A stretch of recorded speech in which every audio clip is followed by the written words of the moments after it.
already missed them.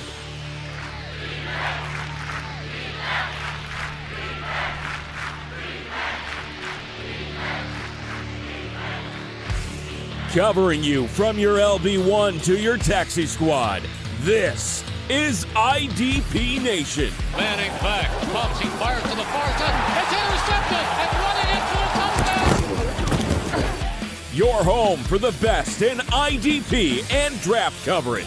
Daniel has time in the pocket, steps up, and he's going to be hit from the side, and he's going down. That's a sack. Here are the hosts of IDP Nation, Hollywood and Kyle B.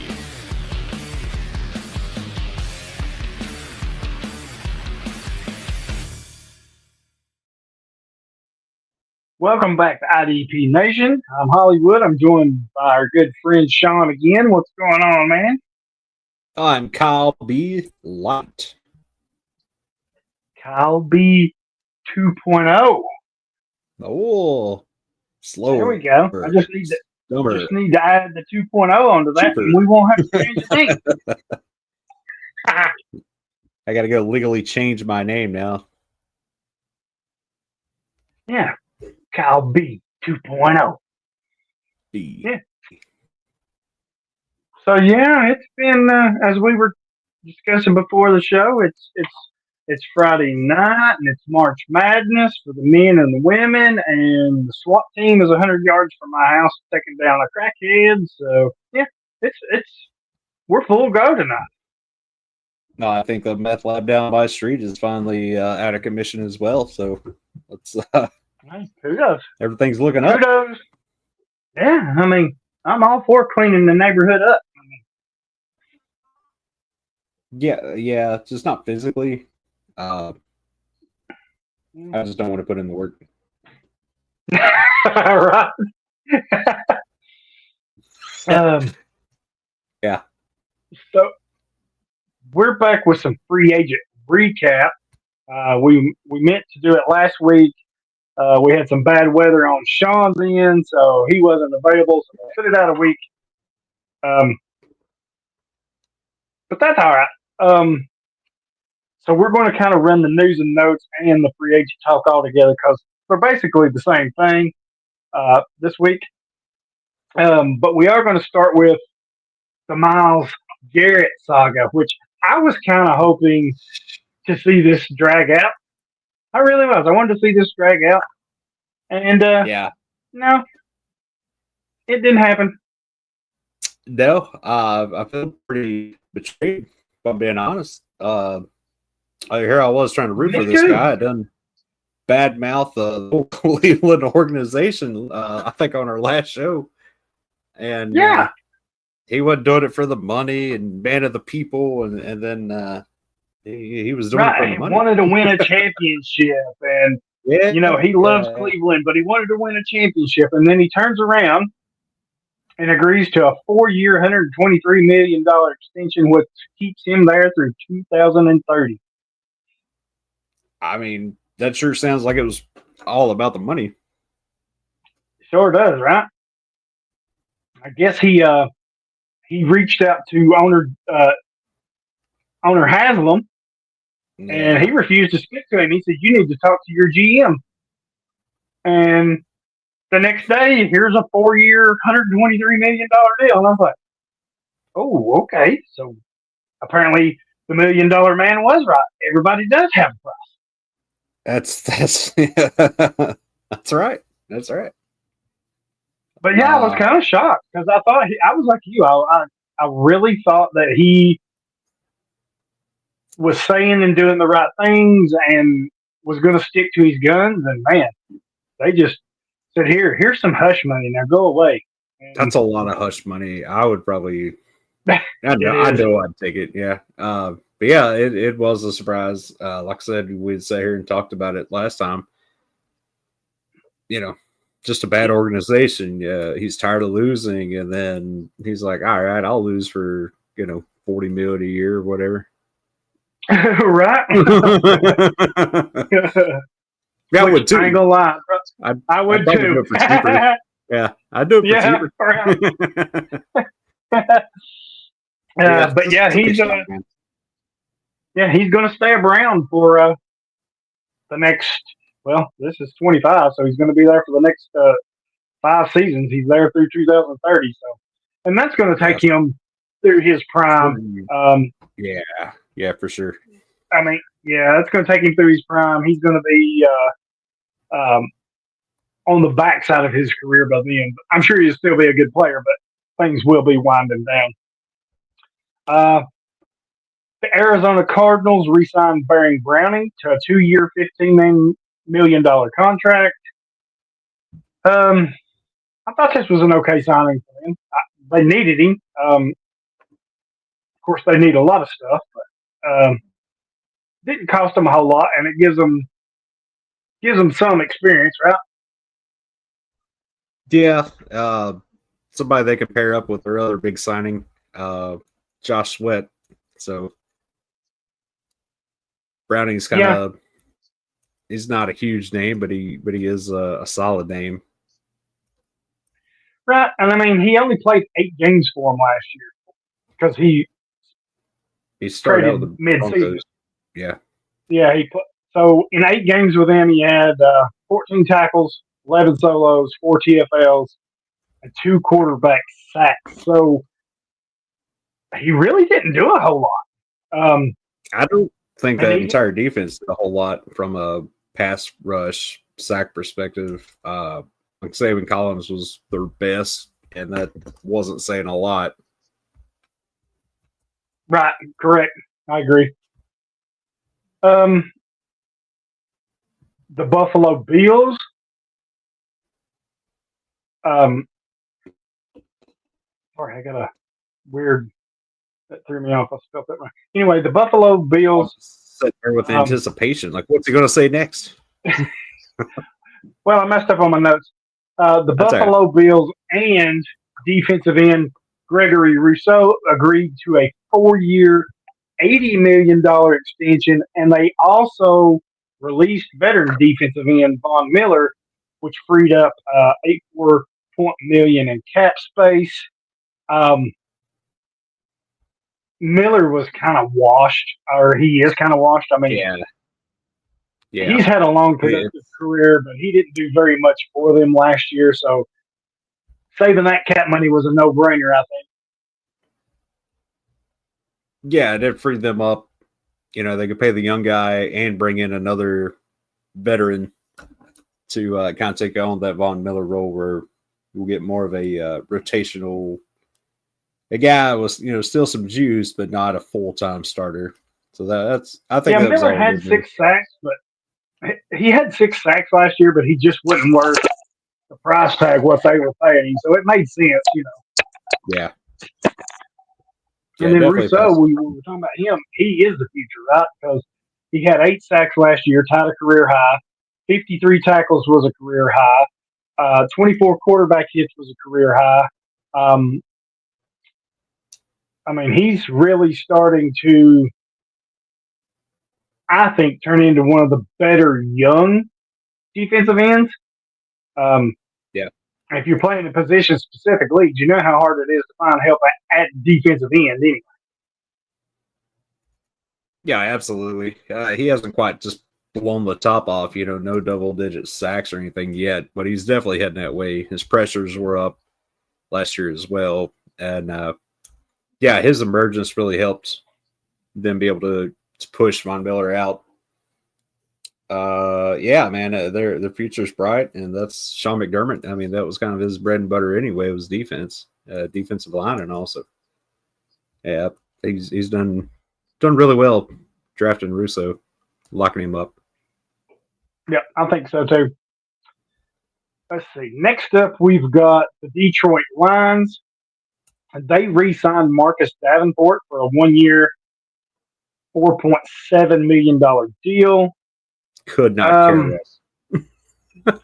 Me neither. But I thought that they would go away. They would be. Well, I didn't expect them to sign him, right? Right. But I thought they would be more aggressive at that position in free agents. I did too. Because you want somebody you want somebody to pair with Aiden Hutchinson, right? And they tried the Zadarius experiment. That didn't work out. Yeah, I don't know. Davenport's done nothing. Absolutely nothing. No, he only played 2 games last year, had a half a sack. So, I mean. Yeah, dude's always hurt, and he really doesn't produce much when he is there. I think he had one solid season. He had the one big year for New Orleans, yeah. He's injured Sorry if most I'm of the time. delayed. Dude hasn't, played 2 games last year, 4 games the year before that. Yeah. And the others are 11, 13. So injury issues, fantasy-wise, do not care at all. Yep, me neither. The Seattle Seahawks re-signed defensive tackle Jerron Reed to a 3-year, $25 million deal. I don't hate it. He had a somewhat decent season for them last year, 45 tackles, 4.5 sacks. He's really a plugger, right? A run stopper. I know 2 years ago he had 7 sacks. In his early days with Seattle, he had a 10.5 sack season. So he's got some upside as far as pass rushing for an interior defensive lineman. But I don't think he's really somebody I'm chasing after. Now, if you're in a deeper league, where you've got huge rosters and start a lot of players and it's position specific, then I could see you. But he's age 32. He just turned 32 in December, so he's on the backside of the career. But he'll have some good games, I think, for you. But not somebody I'm really chasing in Dynasty. Do you like him in redraft or? Even in redraft, it would. I would have to have some injuries, bye weeks or something a bit catastrophic at the position, and then he's only probably a weak streamer if the matchup is right. Pick him up, start him, drop him, play someone else. His starting fantasy days are pretty much over. But like I say, if the matchup is right, he's playing next to Leonard Williams. That does free him up a bit too. He could be worth a stream or 2 throughout the season. That's about it. Yep, I agree. Up next, here's one that I'm sure we both will have a little bit to say about. The New England Patriots and defensive end Harold Landry agreed to a 3-year, $43.5 million deal. Landry reunites with head coach Mike Vrabel. I find this one interesting, and I don't know about you.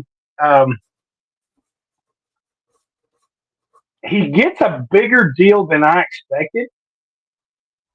But when you kind of look at his stats and what New England has, and with Vrabel now in control, it really makes sense because they don't have that huge pass rusher, right? But Landry's a guy that's going to give you 70 tackles and 10 sacks every year. I mean, he's done it the last 4 years. Well, 3 years. He was hurt in 2022. But if you go back to 2021, 75 tackles, 12 sacks. He was hurt in 22, comes back in 23, 70 tackles, 10.5 sacks. And then last year, 71 tackles, 9 sacks. So if you can give me those 10 to 12 sacks, and I can get 70 tackles out of you as a defensive end. Now, he's listed as a linebacker, but in position specific, right? It changes a little bit. So if you can play him as a defensive end and I can get that kind of tackle production out of you, I think there's value there. And then in New England, they're kind of a bad team. He's kind of rebuilding up there, Vrabel is. So I think Landry's going to have quite the volume. So I kind of like it. Again, if you can get him as your defensive end 3, 4, and you can get 70 tackles and 10 sacks out of him, I'm taking that all day. Yeah, even as probably an edge 3 or 2 is not terrible. Looking at New England, man, we just don't. I'm a little worried. I don't know what to expect. I assume Vrabel's going to try to make it look like the defense looked like it did when he was here in Tennessee. And if so, then, Landry's going to be just fine. And then, they don't really have anybody else. They had Keon White. They had Anthony Jennings. Those guys had a lot of tackles. Jennings had 78 tackles, 2.5 sacks. Keon White had 56 tackles, 5 sacks. So I say those are the two biggest threats, edge rush wise. So yeah, but I think he wants Landry to be that veteran presence too, right? That they don't have.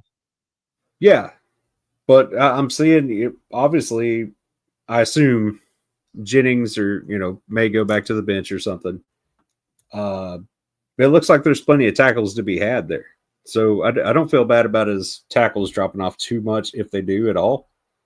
And sack-wise, he kind of works his own magic. I don't see him dropping off much.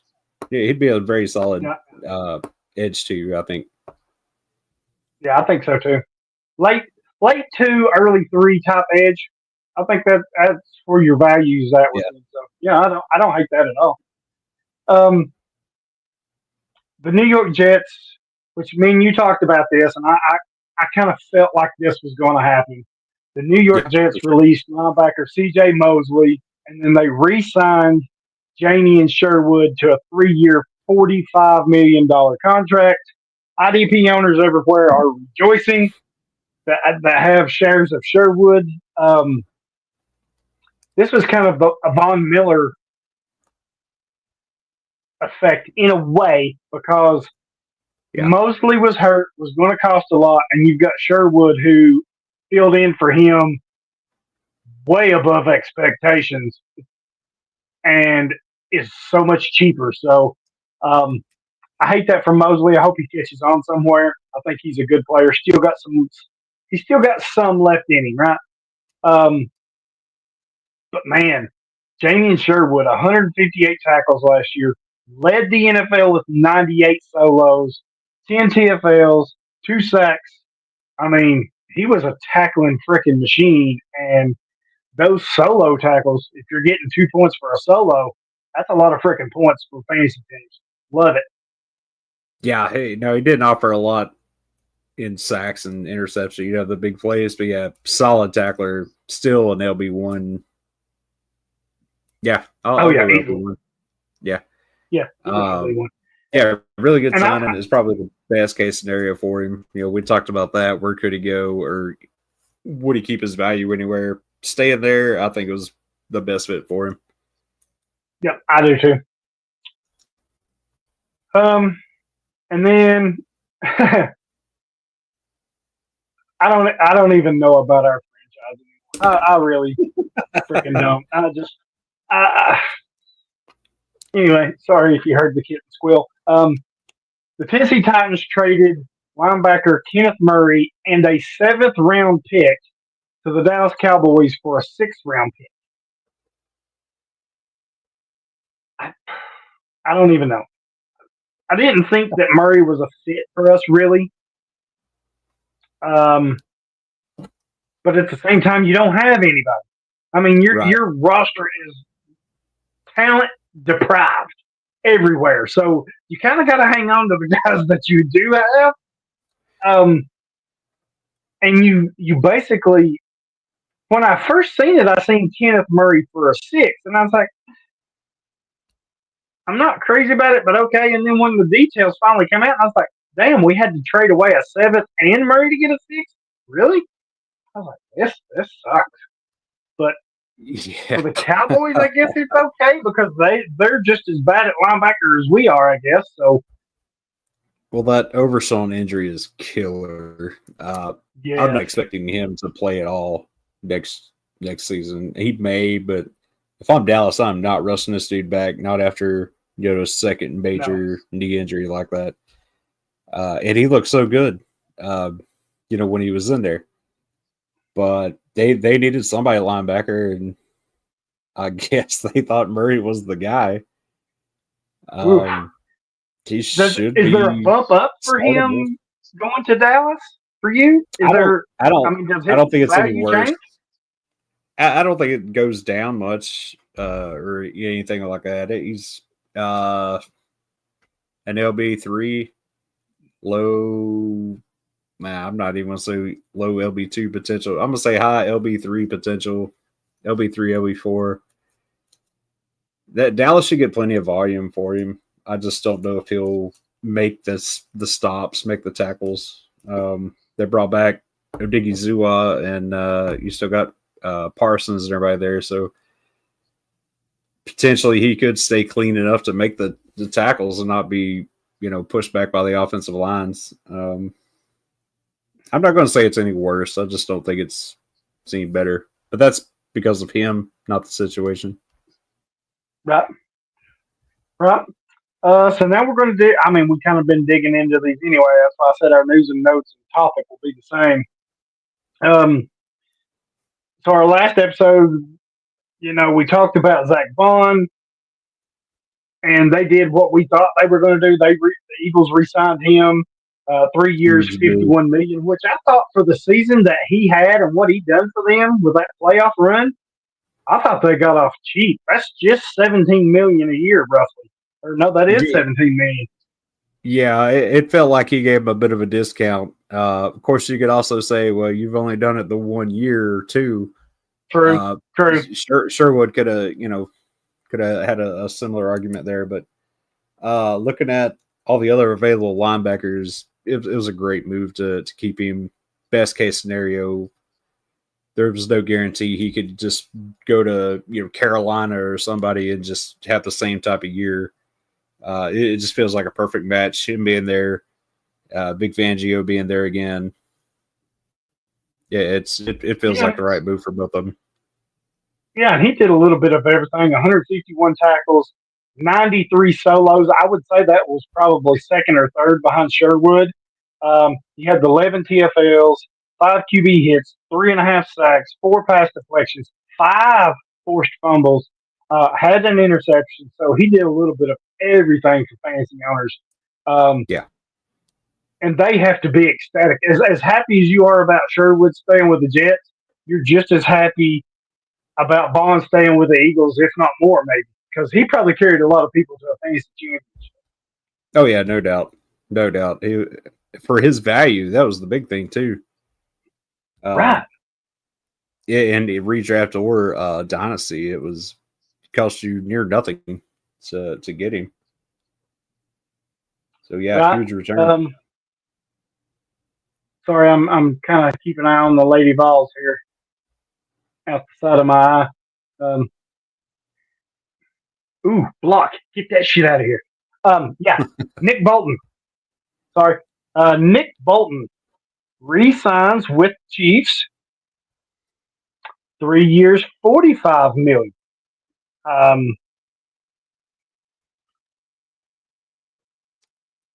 don't know how I feel about this. I honestly thought maybe they would let him walk. I did too. Because if you go back to 2022, that was his best season, right? Well, yep. As far as tackles, he had the 180 tackles, 108 solos, the 2 interceptions.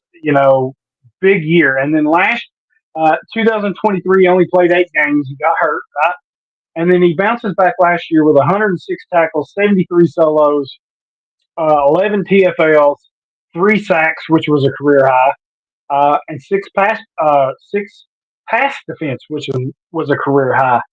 I just felt like Kansas City's MO is to not overpay, right? And I'm not saying 3 years, 45 is overpaying, but from what I had been hearing and before free agency, it kind of seemed like they were going to let him walk. And then I don't know. I think they thought he was a better deal than what they could get some of these other guys at. And they didn't really like what's in the draft. And we'll talk about the draft class next week. But I think they just kind of said, hey, you know what? with the options we're presented, let's just get him signed and run it back. Yeah, it wasn't a bad move at all. NFL wise, they know what they're getting. He knows the system. Right. Yeah, it made a lot of sense. Fantasy wise, had he went somewhere else, let's say he went to the Rams or something like that, I feel like his value would have went up. Where now I feel like it did improve. It didn't really drop either. I think didn't really drop. held. Yeah. It just kind of lingered where it was. But like I say, if he'd went to Dallas, I think it goes up. Oh man, I think he gets turned loose. Yeah, a bit of a bummer. I don't know if we'll ever see those year 2 numbers again. Having Nick Bolton, it feels like a ceiling at this point. He does a little bit of everything. Really good NFL move, I guess. Still a solid LB2. I think so. He's kind of in that Fred Warner was like the LB2 forever, and now he's kind of finally left over the last couple of years. He jumped up to a LB1. I feel like Nick Bolton's the new face of the LB2s. Right. Could maybe sneak it on the back end of those LB1s, but yeah, he's like the LB2 right now. Right. Up next, we have a former Kansas City Chief, Justin Reed, safety, and he is going to New Orleans. I like this move for him. I like it for the Saints too because they needed help back there. But he's a perennial 80 tackle guy.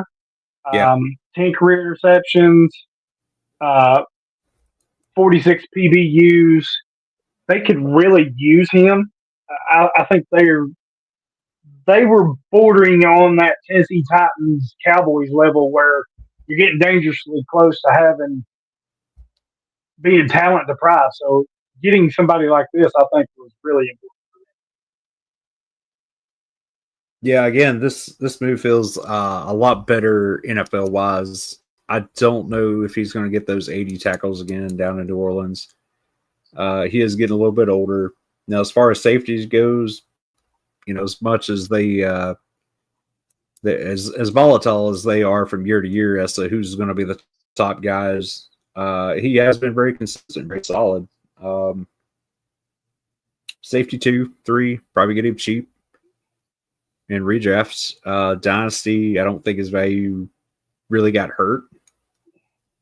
Just no, it didn't get hurt, but I don't think it improved either.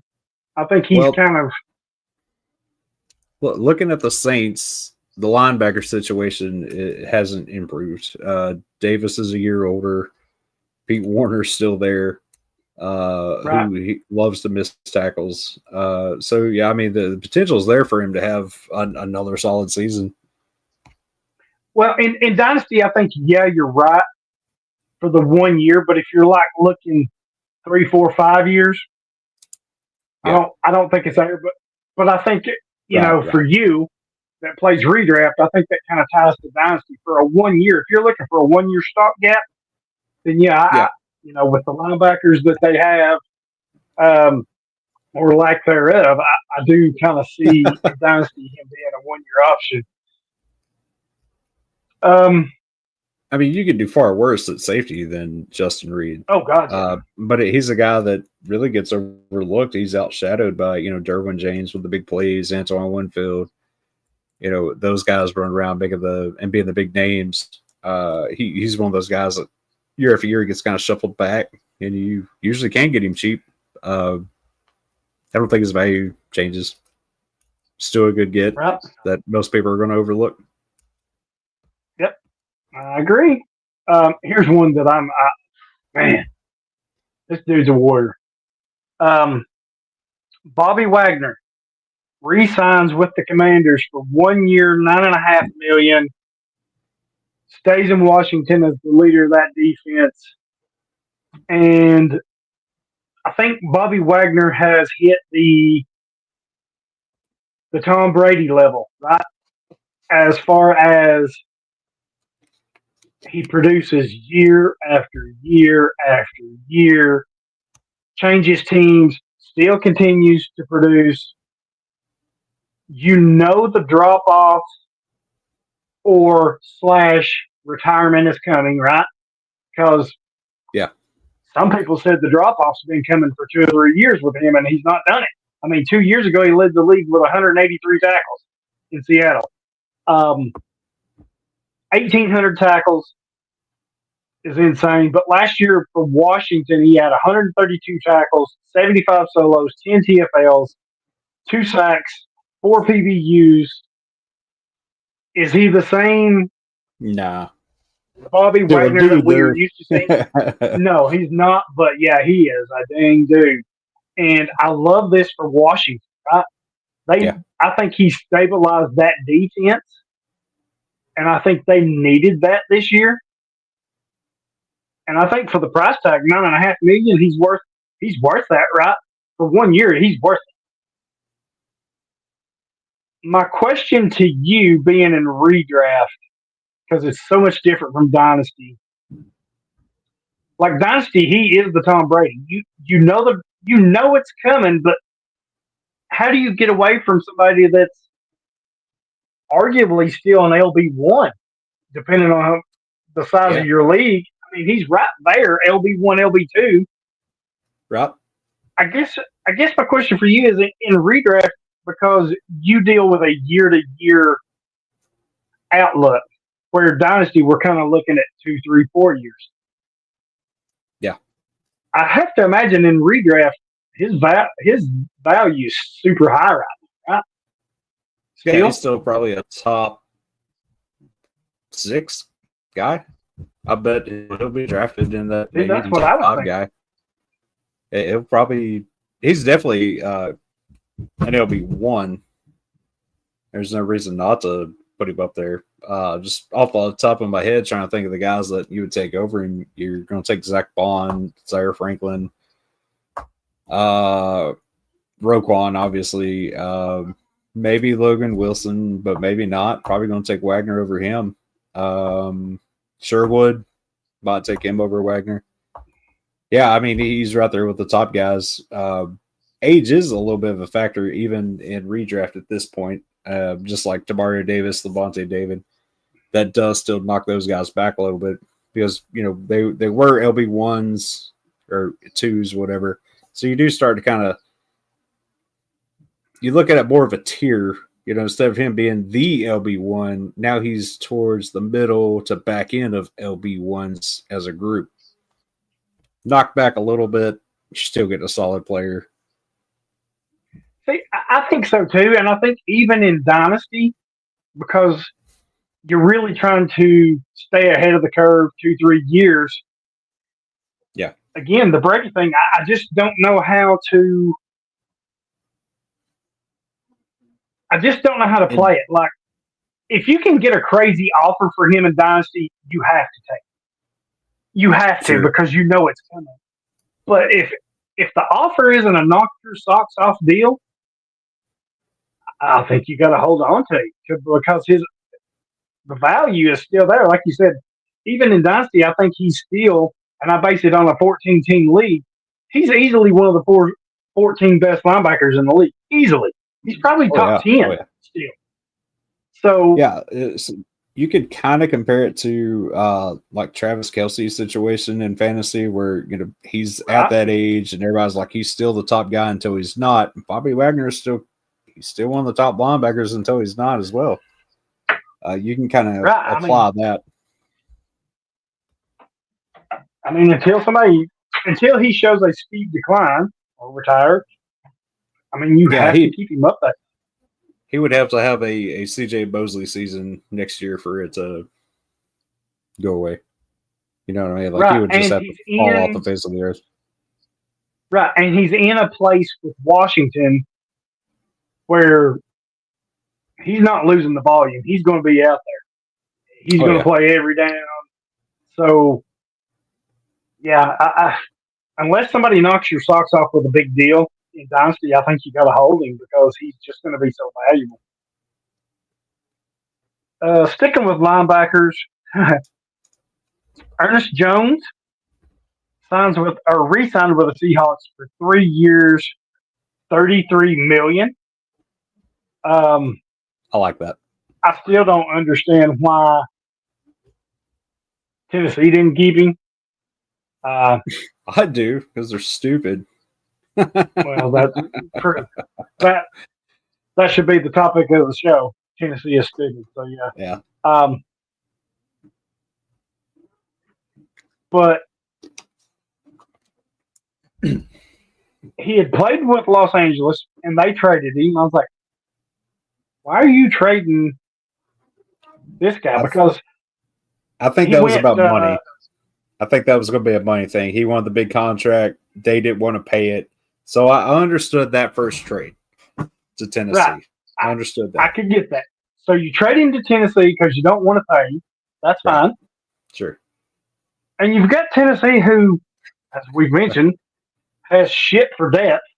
And they're like, hey, let's just trade away our best linebacker. Yeah, these guys looked at their depth chart, said, shit, we got Luke Gifford. We don't need Ernest Jones, and bounced him for Jerome Baker and a third or something like that. And apparently, Jones likes Seattle better than Tennessee because in 6 games for Tennessee, he had 44 tackles, which is roughly. Yeah, he split some of those first just over 7 games. a game. Like he wasn't the immediate starter. Right. So he averaged just over 7 tackles a game in 6 games with Tennessee. He goes to Seattle, plays 10 games, has 94. He averaged almost 9.5 tackles a game. See, I'm glad you brought this up because for years Seattle has been known back in the Bobby Wagner days. That's one of the things that made him one of those top linebackers for their stat crew. They love to dish out tackles, solo tackles, assisted tackles. Everybody close gets a tackle or, assisted tackle. So Seattle was one of those places that have always been known to inflate their tackles a bit, which is good for fantasy and good for Ernest Jones. Right. But if you add his Tennessee and Seattle together, his overall numbers weren't bad. So take away his rookie year. In 2021, he had 61 tackles. 2022, he had 114. 2023, 145. That was his breakout season, right? 2024, 138. The Rams trade him to Tennessee. We talked about the 2 individual teams last year, but if you add those together, he had 143 tackles, 138 tackles last year. I mean, the season drop off. Bobby Wagner. Exactly. So, yeah, I love this move for Seattle. Not a bad price tag at $11 million a year. Yeah, because I think if you're a fantasy owner, you're kind of happy with this. Yeah. The other guys were getting $15 million. The old guys, Wagner and David, they were getting 9 to 10. So it's starter pay. I mean, he's not losing a job or in trouble of losing a job. I think it's a great fit with the stat crew and, finally having that home and with Seattle there. Yeah, I think he's got the potential to shoot back up everybody's rankings, redraft for sure, maybe even Dynasty, because he was the top guy just not that long ago in Dynasty, just like Nick Bolton. But I feel like Ernest Jones has a better shot of being that top guy again, where Nick Bolton may not. So I feel, Nick Bolton stuck in that LB2 area. I feel like Ernest Jones will shoot right back up to the LB1 area, maybe the top 5. Right. Now we're going to switch over to an edge rusher. I really don't know how to feel about this one. And we've already kind of talked about the team already. So we're going to go to Buffalo, right? We talked about how they re-signed Gregory Rousseau, 4 years, $80 million. We talked about them letting Von Miller go. And then they turn around and they sign Joey Bosa, who I thought would go to San Francisco to play with his brother. But he goes to Buffalo. The talent is there, but he's played 23 games total in the last 5 years. Yeah, he that's has his problem. 14 sacks in the last 28 games. That's the problem. It's always been health. Always been health. When he was a full-time starter, he was never a full-time starter because he was never there for a full season. Always injured. I think he takes that Von Miller role where he is the veteran rotation guy. I think his sack numbers jump up this year. I don't see his tackles. If he's healthy. Yeah, because you got Epinesa out there in front of him as well. He is going to be the third guy. Redraft. I think so too. I've never had him on my team, and I probably never will. Dynasty, it'd be tough to start him. I think you keep him on your team. If you can trade him away, that'd be great. But I don't see him just blowing the roof off anywhere. Like I said, I would say this because I don't have him anywhere in my dynasty rosters. But you kind of said it. If you have him on your roster somewhere, the first big game or two he has, trade him. Yeah, I'm shipping his ass out of here. Absolutely. Whatever you can give me, I'll take it. Yeah. Yeah, it's the only time you're going to get some value out of him. And I hate to say that because he really is a good player when healthy, right? I mean, he's got 4 seasons of 10-plus sacks. He has 72 on his career. Really good player. Like I said, the last 5 years, he's played a total of 23 games. That's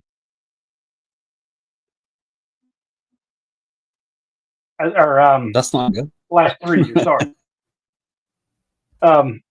Yeah, I think you move him if he has any kind of early success. You've got to move him. Here's somebody that I thought Tennessee would overpay for. I know they were really interested in him. And I was kind of shocked that they weren't the team that overpaid for him. But Javon Holland signed with the Giants. I don't hate it. They've got Tyler Nubin there, who I love. Yeah.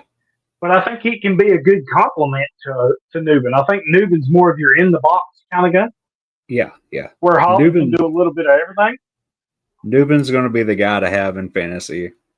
Holland's not going to be terrible, but he's going to be probably the deep guy, the free safety, which should open up Nubin to let him go be the man basically, and he'll just cover up the back end. I don't see Holland's. I don't see a whole lot of big time fantasy value. Because of the position he will play, he's not going to give you a whole lot of tackles. If he can dish out some interceptions, I think that's where you'll get the value out of him. Yeah, there's great football move. It's not. He just plays a position that just hasn't translated a whole lot to fantasy value. Yep. I hate the Dolphins got rid of him. I enjoyed watching him play. Had a down season last year. And I think he had more value with the Dolphins than he does with New York. Maybe. Yeah, probably so because Miami didn't have a Tyler Nubin there or maybe one decent linebacker. Yeah, maybe slightly, but being that free safety, that deep role, that's what's hurting his value more than anything. But if he can pop off the 7-8 interceptions, might have a good season for him. Right. That's asking So a we're lot. going to There. go back to linebacker. Yeah, I agree. We're going to go back to linebacker here for a minute. Dre Greenlaw signs with the Denver Broncos for 3 years, $35 million.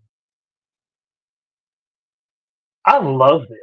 I freaking love this. Now I know he's got some injury concerns.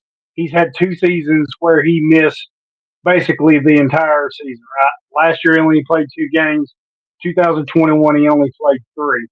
But you take those 2 seasons away, he's been pretty damn healthy. He's played 16, 13, 15, 15 games. So you're getting a lot out of him. Again, as we said with Bosa, health is the thing, right? And I think last year's injury was a freak thing. I think that was just a freak happening, right? He's a heat-seeking missile, and I love this for Denver. He almost gets in his own way at times. But yeah, could be a big IDP move. I'm going to have to wait and see how they deploy these guys because you still have Alex Singleton there too, who missed a lot of last year. But I think for the injury. Value coming off the injury, because I think his value is going to be down. I think the value coming off the injury and the potential you can get with him, I think he's a buy everywhere. Dynasty, especially redraft, right? Because you're only in it for 1 year. Yeah. What's the most you would give up for him in Dynasty, you think? Like for his draft picks? Yeah. Oh, I wouldn't go crazy. Now for a 25 draft pick, what's the most you'd give up for Greenlaw? 4? I'll set the bar at 4. Well, here's my question. Am I looking for an LB1, an LB2? What am I looking for at linebacker? So yeah, that's where I think it really comes in. I do not want him as my LB1. No, I wouldn't want him as a 1. And I don't know. I don't think I want him as my 2, but as my 3 for sure. Yeah. Oh, but yeah. For a 3, you're smashing it all day. I don't think I want him as my second guy either, though. But if you're in a pinch, and he's you could do worse. For sure. If he's the best that you could get out, a 4th, I would be okay giving a 4th for him if he's going to be my LB2. Not ideal. I'd rather have him as my 3. Yeah. But the reason I say that, and we're going to touch on this next week, is this is not a very good linebacker class either. Yeah. So I think that affects it too, right? Sure. Oh, 4th? Oh man, that's tough. A 4th as an LB3, yes. A 4th for an LB2, man. I think I would have to, Sean. I think I'd have to be in a win now mode. I'd have to be a contender that needed that linebacker to do that. I think. Well, if I'm win now, I don't know if I don't know. I'm going to have to see him play healthy because I'm one of the guys that is a little scared of him right now, I guess. And it has more to do with the way he came in at the end of last year. I really thought he'd missed the season.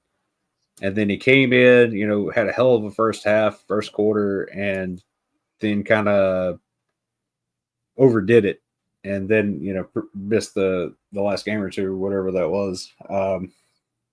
So I do worry there's a little more damage there now. But he's got a whole nother offseason to get healthy again. And then who's to say Singleton doesn't come in and get hurt again or something himself, and then Dre Greenlaw is your top guy and just blows the roof off of Colorado. So, I mean, the potential's there, man. It looks great on paper. Right. Stick him at linebacker. And I love this for a couple of reasons. Cody Barton. But not Cody Barton. Levante David re-signs with the Buccaneers for 1 year, $10 million. I love it because he's played all 13 years for the Buccaneers. Everybody kind of knows the end's coming, right? Kind of like Bobby Wagner. Yep. but this gives him an opportunity on a year-to-year basis, to retire a buck. He's already got the Super Bowls. I mean, last year played all 17 games, 122 tackles, 76 solos, 5.5 sacks, the second most of his career. 6 PBUs, 3 forced fumbles. So he's not completely washed. No, not at all. I would take him for a fourth instead of Greenlaw. Absolutely, yeah. For a 1 year,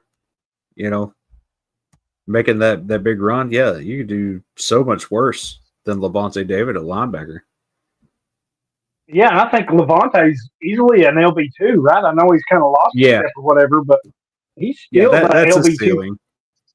Yeah. Yeah. Yeah, absolutely. He's still redrafts. This dude got overlooked already every year.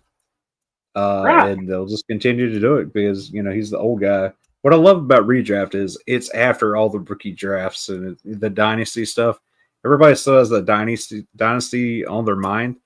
So when they come to redraft, they're still drafting like dynasty. Yeah, they're all screwed up by the time that happens. Yeah. So they're skipping out on Bobby Wagner, Levante David. They're like, I got to get the young guy. Those guys are too old. This is redraft. Right. Those numbers don't fully apply. Right. Which is why I love. Oh man, The Godfather. What's his name? Oh, Gary. Yeah, Gary. We play in his leagues every year. Those are so much fun because they're redraft and man, to me, I look at those leagues compared to what I'm doing in Dynasty, and there's such a huge difference. And I'm like, man, I would have not seen this if I hadn't been playing in Gary's league. I just would not have seen that value or that. I mean, it helps. That's why I like to play a lot of different leagues. I like to play Dynasty. I like to play Campus to Canton. I like to play IDP only. I like to play redraft because I think there's value in all those leagues that tie together. If you pigeonhole yourself into one, I think you kind of, especially in Dynasty, maybe not redraft, but in Dynasty, you kind of get, like you said, well, I got to have this rookie. And you forget these veterans that are 13, 14 years and they're still kicking ass, man. Yeah, you're gonna bypass Levante David for I don't know, Nick Bolton. They're probably going to finish about the same. You could get Levante David probably a whole round later. Yeah, and I think I'd want David over Bolton. Yeah, you could have used, instead of taking Bolton, you could have probably went and got a really nice edge rusher and then came back and got Levante David a round later and finished about the same at linebacker. And you get a top edge guy on it. Yeah. Man, there's so many different ways to play it. Speaking of Gary Davenport, I've been playing against him for probably 13, 15 years, man. I love it. He's one of my favorite guys to play against. Him and Johnny the Greek, 2 favorite guys to go up against. Yeah, I hope to get Johnny the Greek on with us pretty soon. Let's hope so. Yeah, I know he's got some stuff with work he's trying to straighten out, but yeah, we're going to try to get him on this off season. We got sidetracked. I'm going to skip on my little bit. I'm going to Jack Sanborn, interesting to me. We signs with the Cowboys. Now, we talked about them trading for Kenneth Murray. We talked about Overshawn being hurt. But Sanborn signing with the Cowboys reunites him with Matt Eberflus from Chicago. If there was ever a buy now, this is it, right? Because Dallas has no linebackers. Yeah, Hollywood's drinking the Kool-Aid, guys. Watch out. You all in? No, listen to me. I think it makes sense. Dallas has no linebackers. They got Kenneth Murray now. Overshown's hurt. Everybody knows their issues. Sanborn's value could not be any lower than it is right now. He played those 6 games at the end of his rookie year where he caught fire. Even the next year, he did pretty well. And then they brought in TJ Edwards. They brought in Tremaine Edmonds. And that just freaking killed his fantasy value. Just killed it. As an LB3 for Chicago with those two, it makes sense, right? You've got 3 stud linebackers. That makes sense. But for fantasy, he was dead, man. Yeah. And now I think he gets to go to Dallas to a team that actually needs linebacker help. The opportunity and the price that you can get Sanborn at, shoot. I'll take it. Easily. Yeah, Dynasty, I like it. I do like it. Redraft, he's probably somebody that you can pick up on the waivers when he does pop off, or if he does pop off. Otherwise, if it's a really deep league and you're just looking for a dart throw at the end, yeah, I'll take a shot at him. Because I think that if you're playing, if you're starting 4 or 5 linebackers, I think you got to take a shot on him late. Yeah, because at that point you're just looking for upside, and his upside is there. Similar to Jamin Sherwood, for years he was that third guy behind Mosley and Williams. When he was on the field, he did good. He just only played a third of the time or so. So one injury away from taking the IDP world by storm. I agree. You still haven't hit one big linebacker, and it's bothered me. Robert Spillane. Oh, yeah, Robert Spillane. Yeah. Interesting. Because I do not know how to feel about this. He is in New England now, which desperately needed some help stopping the run. Robert Spillane's one of the best out there, and he's a fantastic IDP guy the last 2 years. But I'll tell you this, it kills Juwan Bentley's value for sure. So here's the thing with New England. When's the last time you felt comfortable drafting one of their linebackers? 12 years? Easily. They haven't been able to produce over an LB3 or 4. You know what I mean? They just haven't had anybody step up. So, but that's the old setup. That was Belichick run the place. We got Vrabel coming in, hopefully changing this around. I don't know what to think here. I really hope he has a great season. I really do. Because I see him sliding down. He feels like a Vrabel guy, don't he? He feels like a Mike Vrabel type of guy. He does. But he's falling down everybody's rankings right now because of that uncertainty there. And just it's in our head not to draft anybody from New England, right? For IDP. Right. It's that's the graveyard. That's the one team you stay away from. The Lions for a long time were the other one. And now here we got Spillane sitting here, who's been an LB1 over the last 2 years, hoping to change it around. So if you see him start sliding in drafts, and if it's the second, I'm thinking from an IDP only standpoint, if he's in that second and third round, I'm scooping him up quick. I understand the fear. Oh, yeah, easily. But the potential, we've seen Mike Vrabel set up some pretty good linebackers. I think the reward kills the risk, right? I think so, too. I do, too. I love that. I mean, the dude had 148 tackles 2 years ago, 158 last year. Yeah, he's got 300 over the last 2 years. He's got sacks. He's got interceptions, forced fumbles. Like, he's doing it all quietly. You could put his numbers last year and Zach Bond's numbers are pretty damn close. Pretty close, yes, they are. Do you think of Spillane the same as you do Vaughn?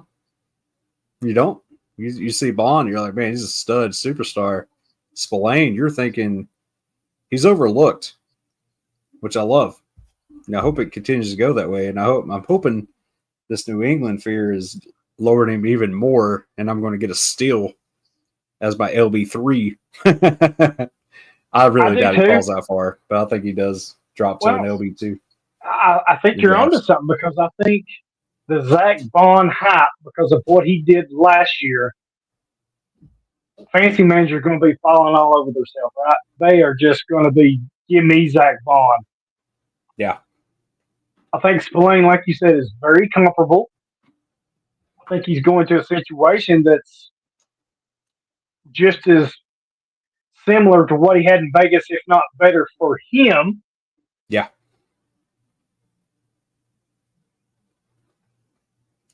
Is he in your top 10 LB1s? I think he's close. If he's not, I think he's right there. Yeah, he's just because of the uncertainty and it being New England. Like I said, that's been kind of drilled in our heads not to trust it. I think he's Spillane or Wagner for 1 year. For 1 year, because I think that's where he's going to slot in at value wise.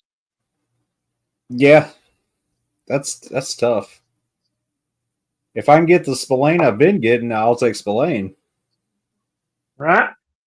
Because he's going to cost you probably less than what Wagner will. Yeah. So realistically, this would actually be my, if I'm in an IDP only league, and I will be in several. If I'm drafting from, let's say it's a 12-team league, I'm drafting 10, 11, 12, somewhere around in there. I'm trying to get both of these guys on that turn. I'm trying to pick up one or the other, and that'd then be awesome if get you the other could one. get them both. Holy shit! If you got both of those, it'd be close. Wow, it'd be a good turn. That'd be a championship turn if you could get Wagner and Spillane on a turn. Holy shit, dude! You're done up on the league. Set yourself up. That's for a tough one too, man. That's a tough one too. Holy shit. Yeah, good one. I got 3 more. I know I'm trying to shorten it from last week's 3-hour marathon. God bless anybody that hung in there. Yes, God bless you. I hope you put it on 1.5 speed or 2 times speed. Because I told you I didn't even realize we went that long. But I got 3 more players, and coincidentally, they're all on the same team now. I'm going to start with this one because he plays a different position than the other 2. So I'm going to Minnesota. Harrison Smith, safety. He re-signs for 1 year, $10 million. I think everything that I said about Levante David, playing his whole career for one team, getting another year to finish, still playing at a high level, I think that still applies with Harrison Smith. 1,100 tackles, 800 solos, 37 career interceptions, 96 PBUs, 20.5 sacks. I know Josh Metellus is there, who I thought was a great compliment to him. Yeah, Metellus plays that second linebacker / nickel / safety. He's just kind of a do-it Swiss Army knife guy. Losing Cam Bynum, I think, helps Harrison Smith a bit. Yes. It's probably the biggest help. But dude, still, for tackles, I mean, this guy's getting 80, 85, 80 say plus 85. every year about it.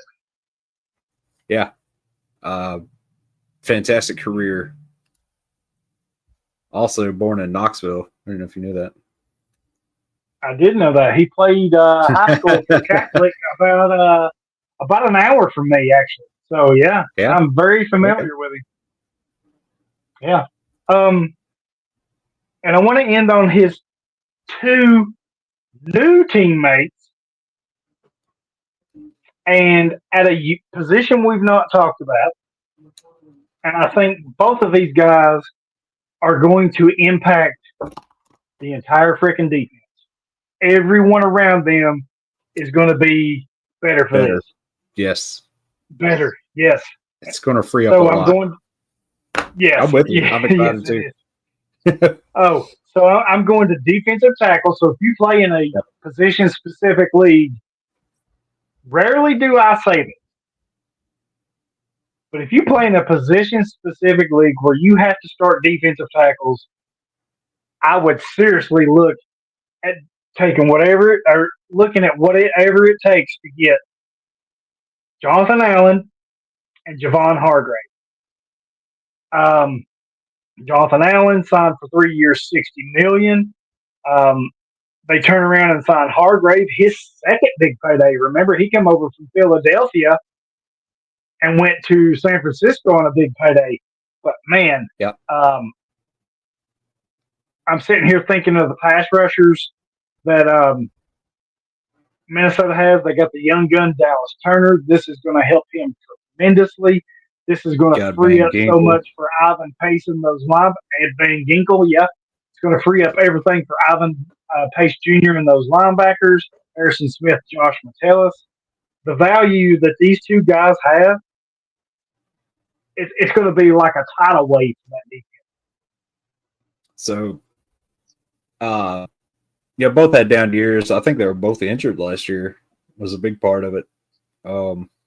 And Hargrave's no young guy, but playing next to a guy like Jonathan Allen, we've seen what he can do in the past as well. 60 tackles, 5 to 9 sacks.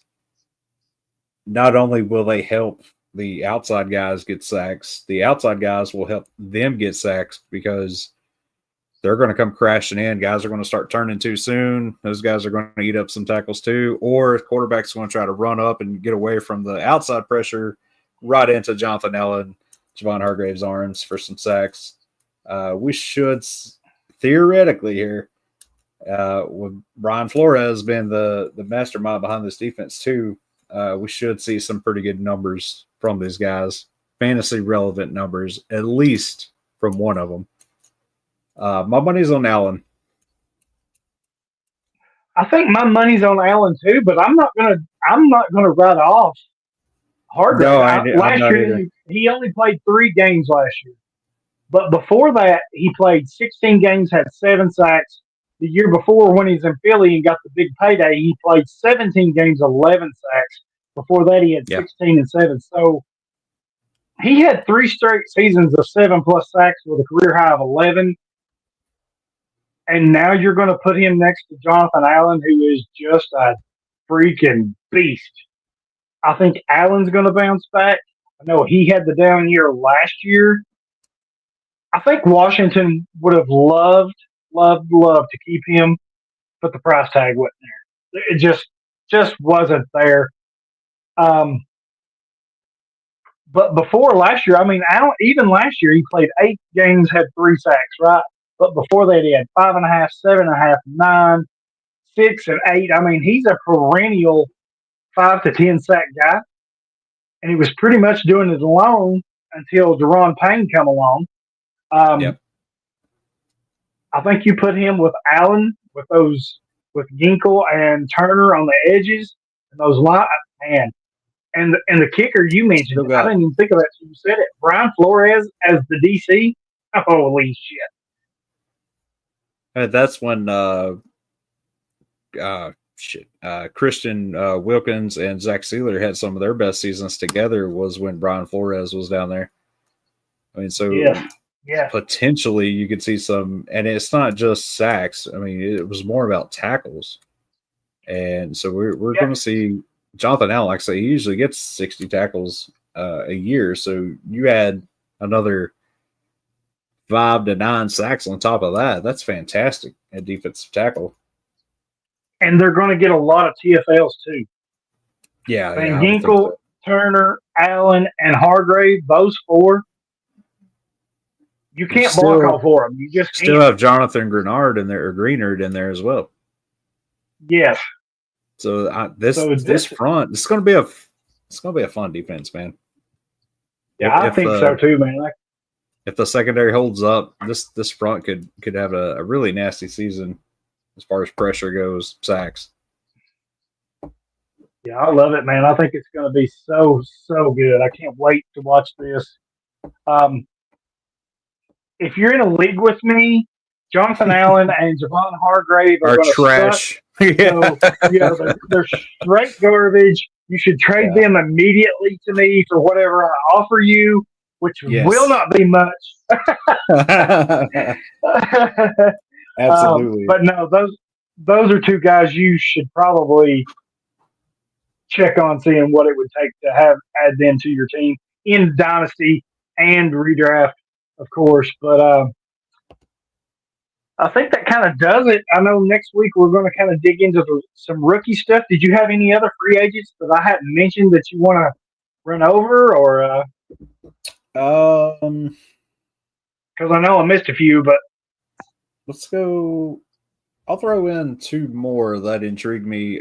Jeremy Chin going to Las Vegas. Oh, good one. They've lost Spillane. They lost Diablo. The only linebacker I think they've signed is Landon Roberts, who is neither Diablo nor Spillane. So we could see Jeremy Chin eating up a lot of tackles this year, I think, depending on if there's any other moves that be made. You talked about how this draft class is less than impressive at linebacker. So we could have a big season for Jeremy Chin incoming out there in Vegas. And what if I told you Jeremy Chin arguably had his best season last year in Washington? I'd believe you. He was on about a 4 or 5 game run where like he was near the top every week. We all know the insane rookie year that he had, right? Yeah. So last year he had 117 tackles. That ties his career high. Okay. He had 73 solos, which was 2 off his career high.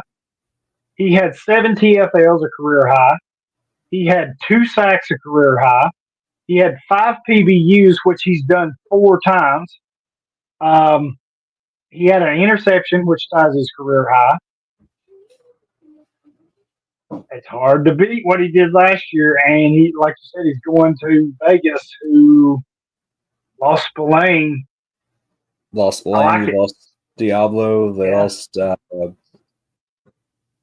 they lose? Did they lose Trayvon Moore? Yes. He was the safety they lost. Yeah. I mean the front looks pretty good. They got Kuntz and Wilkins, Mad Max. There's another name. One of the Butlers. I forget which one was the good one. Adam Butler. Yeah. Adam Butler. Adam Butler. So pretty strong up front, but if like I said, Landon Roberts doesn't excite me at all. He's just kind of a thumper, maybe just a run stopper, but it's just him. I don't see any other linebacker that would make me think they're going to run around and get all the tackles. Chin could have a sneaky season, I think. I know he had the good year this past season, but I think he could replicate that in Vegas. That's a tough division with 3 other playoff teams already. So yeah, I like that. That's a good choice. The other one that caught my eye was it's not Cody Barton in Tennessee. I could care less. I wrote that on there just to aggravate you. I take that back. I got two linebackers and I'm done. Tyrell Dodson re-signed with Miami, which was a kind of low key. I envisioned him being the second starter there with Jordan Brooks. I'm sorry. Last year they showed they would run 2 full-time linebackers at pretty much 100% of the snaps for both of them. That could be a sneaky pick with some potential big returns for Dotson. And then this one, I don't know how to feel. I think I like it. In Arizona, Akeem Davis Gaither leaves Cincinnati. Oh, good one. And is the only starter quality linebacker they have right now, I think. Because their wide is gone. That's a good one. I actually like this. Yeah, go ahead. Run with it.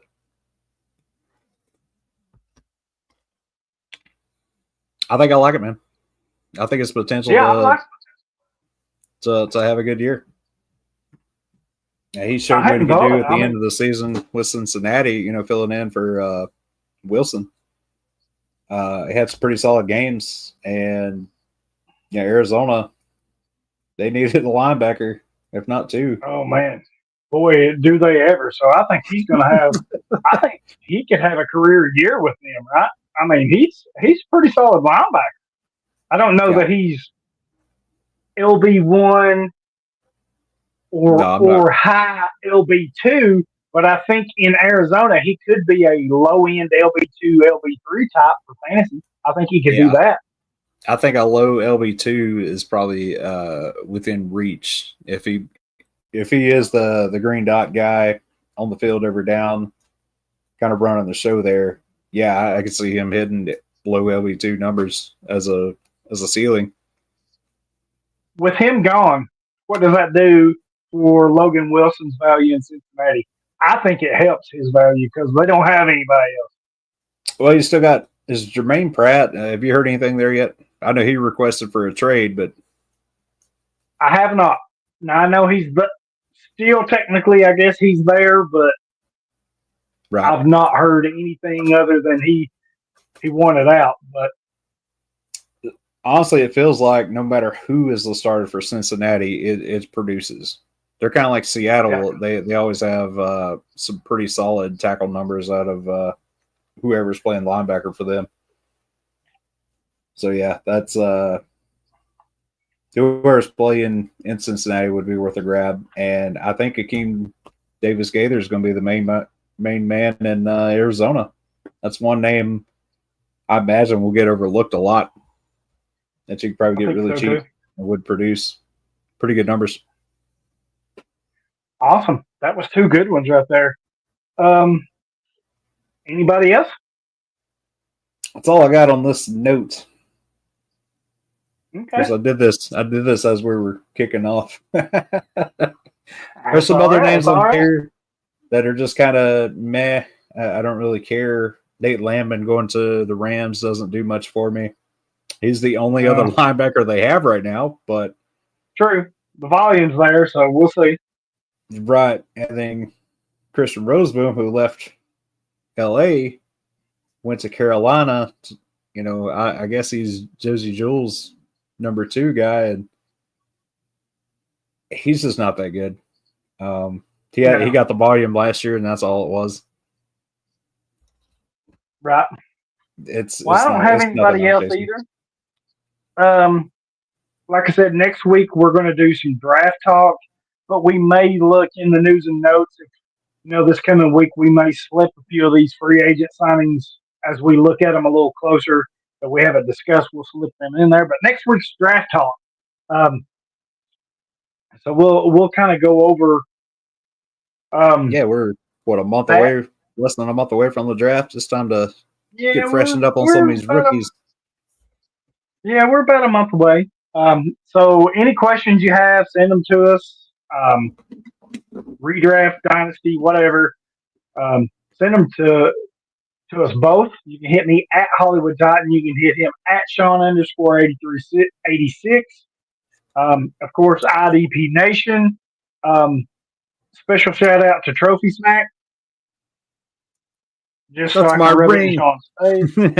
Just so I can rub it in John's Yeah. face. High quality ring. I've got the rings for all the listener league winners. I'm waiting for a couple things to come in so I can put it with your winners package. But go check out Trophy Smack. High quality stuff, made well, looks good, feels great. They clearly are the leader in the industry. Trophies, plaques, belts, rings. Um, you name it, they've even got stuff for losers, they got stuff for everything, fully customizable, whatever you want, they can make it happen. And they have been kind enough to help us over the years donate rings to our listener league winners.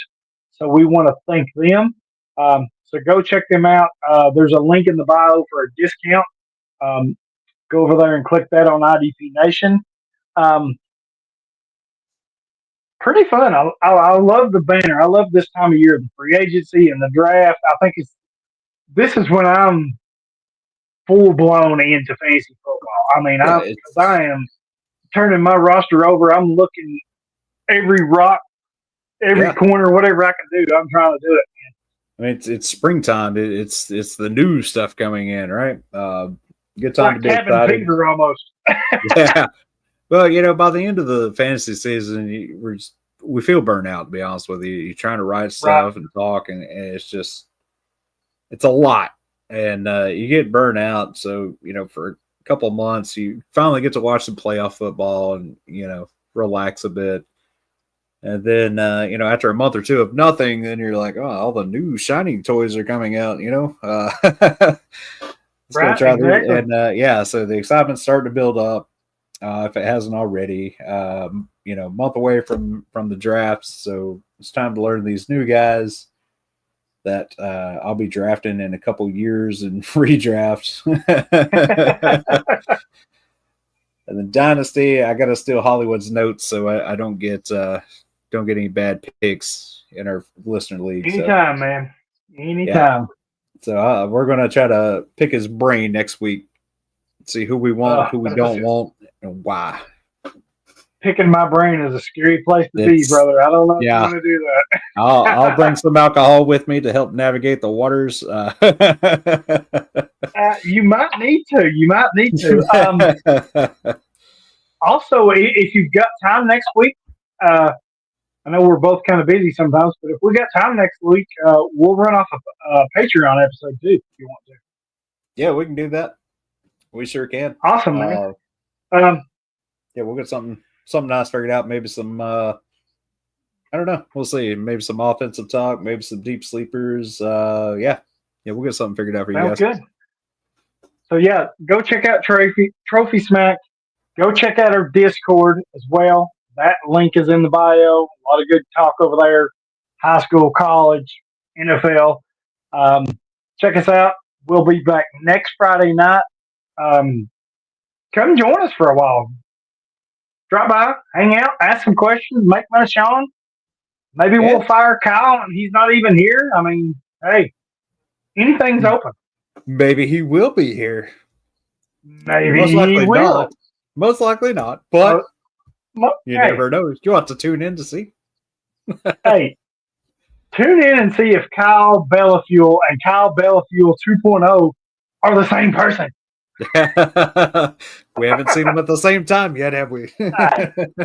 I'm not saying, I'm just saying it. Hey, right. Never seen them together before. But no, thank you for tuning in and listening. We'll be back next week with some draft talk. And with that, we bid you adieu.